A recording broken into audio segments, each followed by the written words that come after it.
ఏ రంగంలో అయినా కావచ్చు. మీరు విద్యా రంగంలో ఉన్నా, స్టూడెంట్‌గా ఉన్నా, లెక్చరర్‌గా ఉన్నా, లేపోతే ఉద్యోగం చేస్తున్నా, సాఫ్ట్‌వేర్‌లో ఉన్నా, ఏ ఫీల్డ్‌లో ఉన్నా, ఈవెన్ పొలిటికల్ ఫీల్డ్‌లో ఉన్నా, స్వామీజీ అయినా గాని, ఎక్కడైనా గాని మీరు మాట్లాడడం కంపల్సరీ.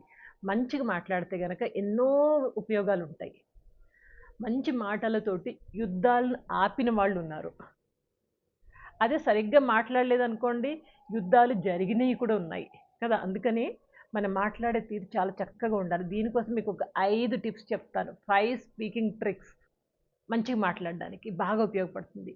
సో, మన మాట ఎట్లా ఉండాలంటే, speak in such a way that people should be mesmerised to listen to you. మీరెంత చక్కగా మాట్లాడారంటే జనాలందరూ చాలా మెస్మరైజ్ అయిపోయి, అరే! మాట్లాడుతున్నారు. అరే! ఇంకా వింటా, ఇంకా వింటా అనే అంతగా ఉండాలి.